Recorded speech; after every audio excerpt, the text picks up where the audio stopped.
మాట్లాడుతూ ఉన్నాడు. ఈ వ్యక్తి బ్రాందీ షాప్లో ఉన్నాడు. ఎక్కడున్నాడు? ఆ బ్రాందీ షాపులో ఉన్నాడు, మాట్లాడుతూ ఉన్నాడు. ఏం మాట్లాడినా తాగుపోతాడు రా పానీ అంటారు. అంతేనమ్మా? అంతేనా? ఏమంటారా? తాగుపోతాడు రా పానీరా, తాగున్నాడు పానీరా. ఆడు తాగుపోతురా, వాడు దున్నపోతు కాదు, సింబోతు కాదు, ఆంబోతు కాదు. ఏ పోతు? తాగుపోతు. సింబోతు కాదు, ఆంబోతు కాదు, దున్నపోతు కాదు, గొరిపోతు కాదు, మేకపోతు కాదు, వీడు తాగుపోతు.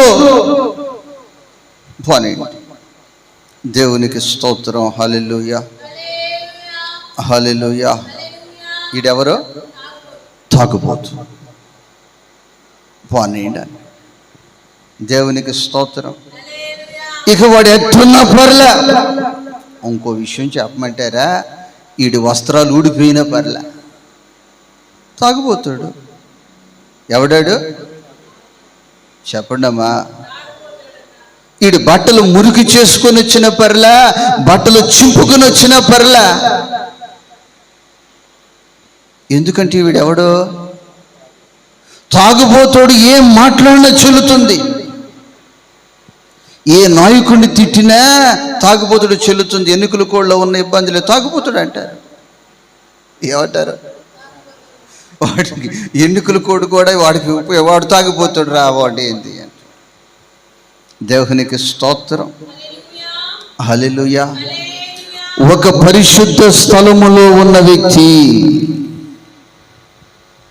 పరిశుద్ధ స్థలములోనికి ప్రవేశించిన వ్యక్తి, పరిశుద్ధ స్థలములో నిలిచిన వ్యక్తితో ఈ రాత్రి నా దేవుని వాక్యము చెప్తున్న మాట, సహోదరి సహోదరుడా, నీ ప్రవర్తన